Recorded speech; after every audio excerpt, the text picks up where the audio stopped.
কাজ সামাজিক নিরাপত্তা ও গ্রামীণ উন্নয়ন, অথচ বারবার রাজনৈতিক হাতিয়ার হিসেবে ব্যবহার হয়েছে আনসার ও গ্রাম প্রতিরক্ষা বাহিনী। অভিযোগ রয়েছে বিগত 3টি জাতীয় নির্বাচনেই ভোট কারচুপিতে সহায়তা করেছে এই বাহিনী।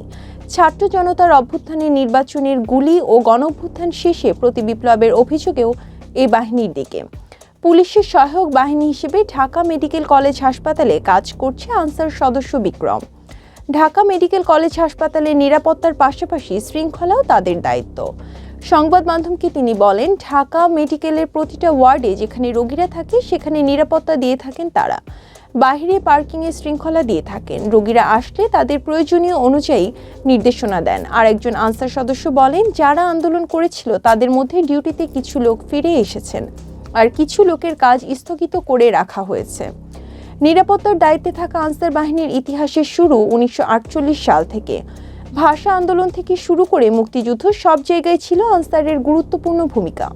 অথচ শেষ 15 বছরে এই ভূমিকা ছিল প্রশ্নবিদ্ধ।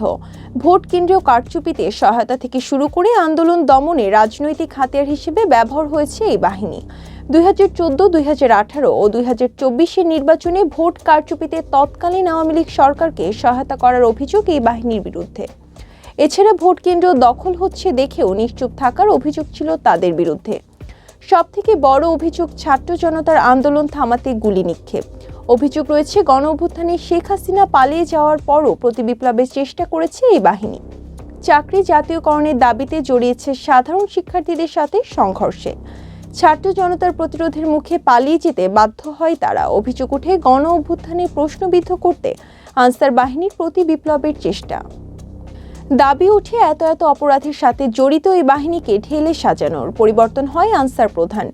এরপর পার হয়েছে 3 মাসেরও বেশি সময়। বাংলাদেশ আনসার ও গ্রাম প্রতিরক্ষা বাহিনীর মহাপরিচালক মেজর জেনারেল আব্দুল মোতালেব সাজ্জাদ মাহমুদ সংবাদ মাধ্যমকে বলেন, বিভ্রান্তির জালে আনসার সদস্যকে আর কেউ জড়াতে পারবে না।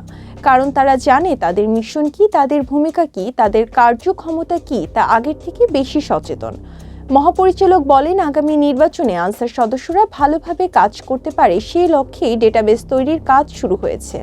বাহিনীটিকে ঢেলে সাজানোর পাশাপাশি নির্বাচনী ব্যবস্থা নিয়োগের আগে খোঁজ নেওয়ার কথা বলছেন সমাজ বিশ্লেষকরা।